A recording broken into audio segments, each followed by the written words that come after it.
Your Excellencies,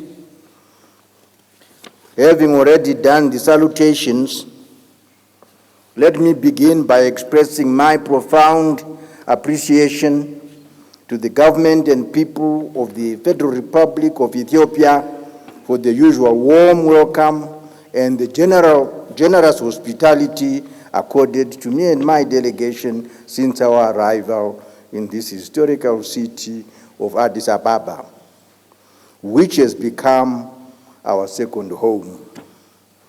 We acknowledge and are indeed grateful for the excellent facilities placed at our disposal. On behalf of our Executive Council, allow me to commend the Chairperson of the African Union Commission, Dr. Nkosazana Dlamini Zuma, and through her, the staff of the African Union Commission and the Permanent Representative Committee for their preparation of the documentation and other logistics for the successful conduct of this meeting. Honourable Ministers, over the next 2 days, we will deliberate on many items on our agenda, including receiving and considering reports from the Chair of the Commission, the Permanent Representative Committee, and those from our own ministerial committees. We will consider the revised budget for 2016, the report on the African candidatures to the international system, and the report on the challenges relating to the ratification and the implementation of AU treaties. Our Council will have to elect and recommend for appointment the 15 members of the AU Peace and Security Council. We will receive updates on the restructuring of the African Union Commission and other African Union organs and institutions. On the evaluation of our partnerships.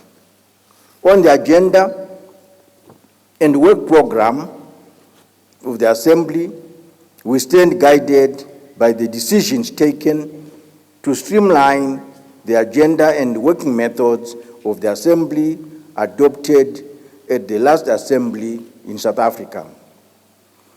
To that end, our principals will have a closed session to discuss strategic issues before going for the formal opening ceremony.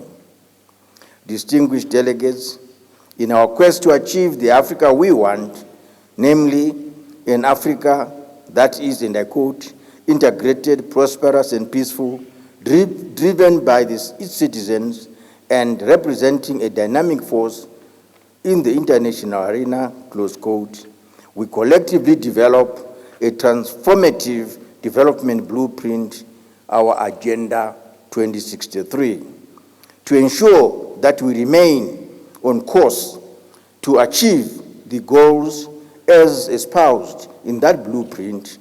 We set ourselves specific milestones, targets, and timelines to guide us along the way. This 28th Ordinary Session of the Executive Council is opportune as it allows us time to review the steps we have taken, the distance we have covered, and to identify the hurdles that we may have encountered in the implementation of our blueprint. This will help us to chart the best way forward. Honourable Ministers, pursuant to the decisions taken during the 24th and the 25th Ordinary Sessions of the Assembly, the Commission has released a new scale of assessment which, with regard to Member States' contributions to finance the Union. The new scale of assessment inevitably places heavier demands on our economies. This is the price that we have to pay for our Union to be self-reliant and reduce and ultimately eliminate dependence on external funding. Our discussions, decisions, and recommendations of necessity, have to always take cognizance of that principled policy pronouncement by our principals. This is meant to ensure ownership and control of the African Union, its processes and programs by member states. We, member states, need to timelessly pay our contributions to enable the Commission to execute its mandate. The continued pursuit of alternative and diversified sources of funding the Union, as discussed in our previous meetings, becomes urgent and imperative. Colleagues and distinguished delegates, during our last meeting in June 2015, we directed the Commission to take all the necessary measures to popularize Agenda 2063 and invited member states and regional economic communities to domesticate the agenda in their internal systems and processes to speed up regional and continental integration. We are extremely satisfied with the progress made so far in the fulfillment of that mandate. By the time that the Commission dispatched a team of officials to my own country in November 2015 to convene a national workshop on the domestication of Agenda 2063, similar workshops had already been undertaken and held in 27 other member states. This bodes well for our commitment as it allows member states to move in sync with our continental development agenda.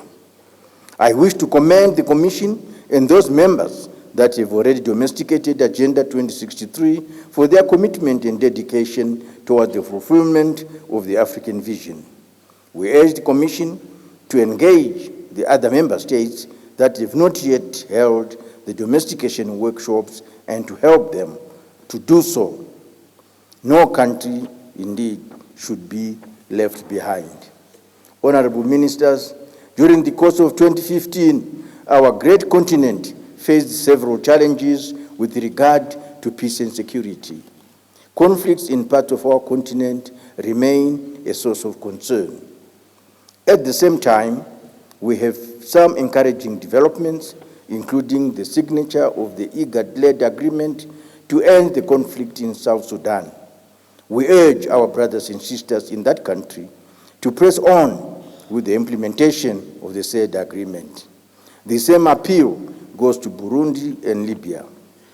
The people of Somalia require our support and solidarity more than ever as they move towards the fulfillment, the full actualization of Vision 2016, a blueprint outlining the path to be followed by the country to restore normalcy.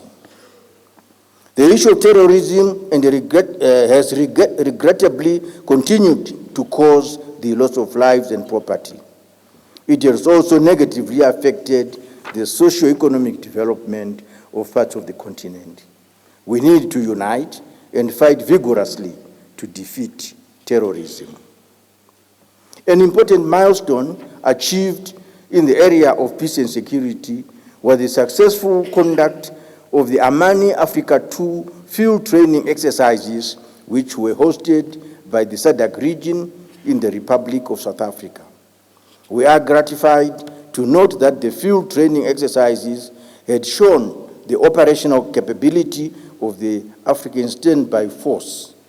This augurs well for the operationalization of the African Standby Force and the rapid deployment capability.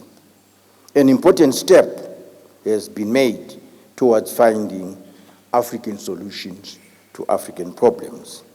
Distinguished delegates, during the past year, several member states went to the polls. We congratulate the member states for conducting successful elections. This reflected our collective commitment to democracy and good governance. Colleagues, Zimbabwe's tenure as chair of the African Union comes to an end during this summit. It has been my country's honor to serve our union during the past year. It has been a productive year during which we have adopted the continent's development blueprint, Agenda 2063, as well as the first 10-year plan of the blueprint. We have taken bold steps to finance the programs of our union. We have just completed our latest ministerial retreat, a feature which has become an essential tool in our restructuring and reform program. Recommendations from those retreats have guided the process of creating the Africa we want. All these achievements would not have been possible without the full support and the cooperation of the Executive Council, the Permanent Representative Committee, the Commission, and other institutions of the Union. Let us continue with this unity of purpose. Your Excellencies, it is now my singular honor and privilege to officially open our 28th ordinary session of the Executive Council. I wish us very, very fruitful deliberations. I thank you.